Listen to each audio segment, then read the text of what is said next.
The Zenith El Primero 410 Moon Face. This has to be my favourite watch in my collection, without doubt. I absolutely love it. I bought it probably about 10 years ago. Sadly, even though it's one of my favourites, or the favourite, it gets, I think, the least time on my wrist. Mainly because it's 18 karat gold, and it just scratches so easy. And this is really, it's more of a dress watch, not really something you can wear as an everyday watch, but it's just fantastic. I did say in one of my other videos, I do regret not buying it in stainless steel when I had the chance. They've made a new El Primero, but when I saw the pictures I wasn't impressed. But I actually did walk by a Zenith dealer, and he had one in the window, and it's not too bad, but it's a bit bigger than this one. This is 38 millimeters in diameter. I believe it's 9 or 10. I think it's 9 from here to here, and then you've got 10 obviously from the top of the crystal to the bottom. It's got a nice domed crystal on there, and I love the way they have these little steps coming up. And the back of the movement, the back of the watch, you can see the movement. It's just an amazing looking movement. Some people talk about grail watches. I'm not really one of those people that think, oh, that's my grail watch, I must have that. But I think if I was, this is probably as close as I could probably get to a grail watch.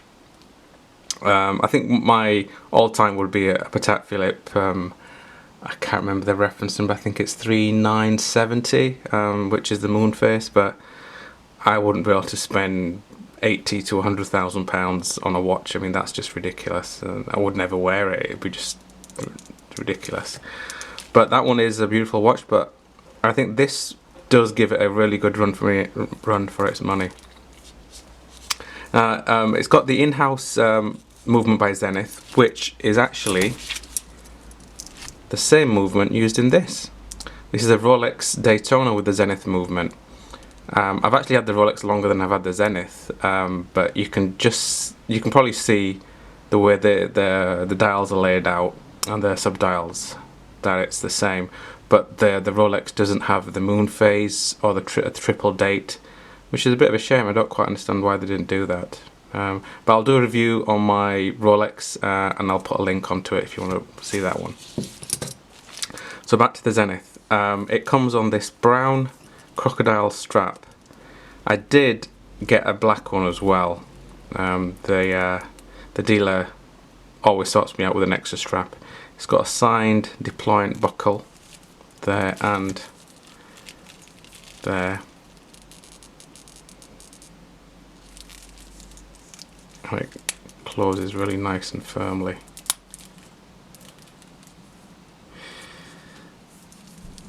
On the side here you've got the pushers to set the date and the month, and then you've also got one which sets the moon phase. I'll go into that in a little bit later. Let me show you the back of it properly.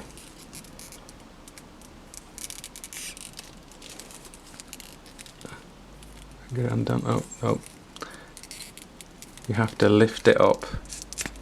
There we go. Now you can see the movement properly. If the camera will focus. I'm looking through the camera, so I'm not quite sure if it's focusing properly. I think this one and the IWC 5001, the back of it, the movement where you can see it, is just amazing.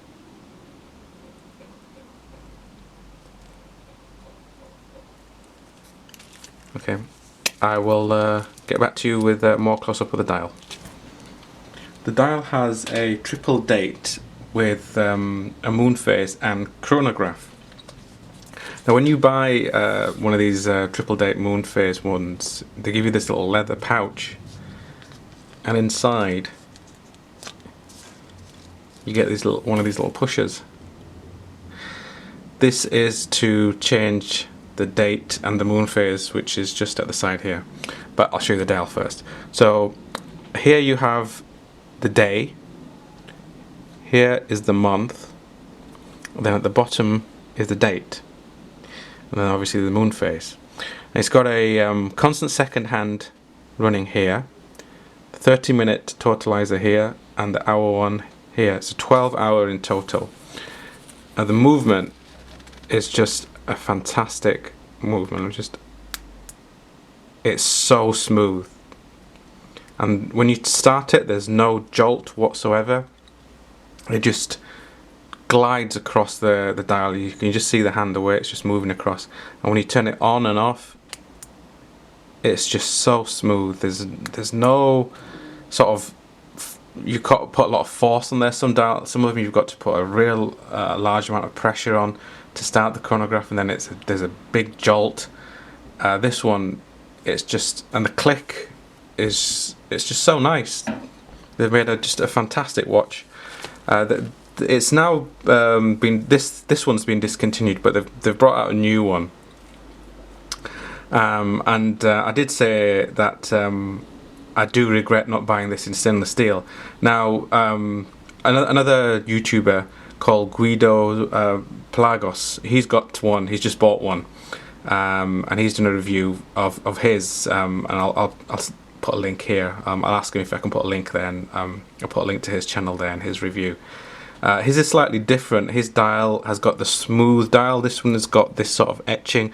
I can't remember what they call it, but there's a name for it when they do this fancy dial. You've got on the dial, it says Zenith El Primero chronometer, and that's it, which I really like. I would have preferred them not to have the chronometer on there, just El Primero, but it's some of them they'll put automatic and all sorts of other nonsense on the dial, and they just clutter them. The new Pelagos, again, I was talking to Guido. They've made a new Pelagos, and they've put 5 lines of text on it, and it just looks so cluttered. If you just look at the 30-minute totalizer, when it just glides across, see how smooth that is? Just so smooth. To set the day, so you take the little pusher and then just push it in. You can see it change. There you go. You can just see it change. And then here, the one above, is to set the moon phase. You can just see it moving. Actually, I'll do that again when I take that out. So when you want to set the time, you just pull out the crown. Now, most watches, when you put out the crown on the first one, it starts to set the date. But with the Zenith, it's the opposite. You pull it out once, and it sets the time. And then you pull it out again. Am I going that way? Oh, it's that way. And it will set. And it, again, just such a smooth action. The click is just solid. You can just feel the quality on this watch. Let me show you the moon phase. So you just push it and then adjust it to wherever the moon is, and then once it's there, it automatically changes the month, the day, and everything else, and the moon phase will correspond with that. It doesn't have a leap year, unlike the Patek Philippe, but then the Patek Philippe is 10 times the price of this, so yeah, I think I can live without it, to have a leap year. But other than that, it's just an amazing watch. I absolutely adore it. I am going to see if I can find a stainless steel one, just like Guido's, but they're quite hard to find, and some people want ridiculous amounts of money for them. But you've got to be very careful because it's quite old now. I've looked at the new one. Not really had it on my wrist, but I've looked at it. I'm going to go in and have a proper look at it and try it on. But it's 42mm, which is fine. It's about the maximum I really want to have this type of watch. This size is better for me. I prefer the 38. It's just more of a dress watch. The 38 just fits very comfortably. I think the Rolex is about the same. Yeah, yeah. But the Rolex is just normal yellow gold, and this is pink gold, or rose gold as they call it. I think the rose gold looks much nicer. So yeah, if I do get the stainless steel one, I will do a video on it. So I'm in two minds of getting the new one, or to try and source one which is identical to this. So to be honest, I don't really need another one, but it would be just nice to have, I think, especially this one. If I can find one which is in really good condition, I might go for it. If you want to see a review of the Rolex, I'll do that straight after this, and then I'll put a link on the end here, and you can watch that. Thank you for watching.